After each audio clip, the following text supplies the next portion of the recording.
गांव भैरवपुर की रातें हमेशा से खामोश रही थीं, लेकिन उस रात हवा में कुछ और भी था। एक पुरानी कराह जो किसी अधूरी कहानी की तरह दीवारों से टकरा रही थी। हवेली के पीछे खड़े पीपल के पेड़ के नीचे 100 साल पहले एक निर्दोष औरत राधिका को डायन कहकर जिंदा जला दिया गया था। कहते हैं मरते समय उसने सिर्फ एक वाक्य कहा था, मैं लौटूंगी और हर जन्म में तुम्हें ढूंढूंगी। उसके बाद गांव में अजीब घटनाएं होने लगीं। जो लोग उस रात की भीड़ में शामिल थे, उनके घरों में अचानक आग लग जाती, बच्चों को अंधेरे में किसी के रोने की आवाज सुनाई देती और दीवारों पर राख से एक ही शब्द लिखा मिलता, लौटूंगी। सालों बाद उसी गांव में आरव नाम का युवक जन्मा। बचपन से ही उसे आग से अजीब सा डर लगता था।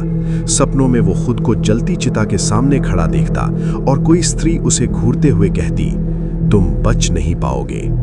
आरव को समझ नहीं आता कि ये सपने क्यों आते हैं। उसकी माँ बताती कि उसके परदादा उस भीड़ का हिस्सा थे जिसने राधिका को जला दिया था। आरव हंसकर टाल देता, लेकिन हर जन्मदिन पर उसके कमरे में जलने की गंध भर जाती। दीवारों पर उंगलियों के काले निशान उभर आते, जैसे कोई अदृश्य आत्मा उसे छू रही हो। एक रात तेज तूफान के बीच आरव को वही पुरानी हवेली खींच लाई। दरवाजा अपने आप खुल गया। अंदर धूल और राख की मोटी परत थी। अचानक सामने आईने में उसे अपना चेहरा नहीं, बल्कि एक जली हुई औरत का चेहरा दिखाई दिया। उसकी आंखें आग की तरह दहक रही थीं। पहचाना मुझे? वो आवाज आई।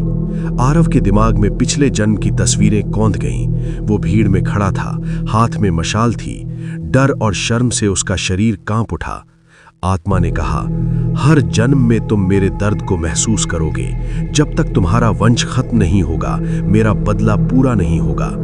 अचानक हवेली में आग लग गई, लेकिन आग सिर्फ आरव के चारों ओर जल रही थी।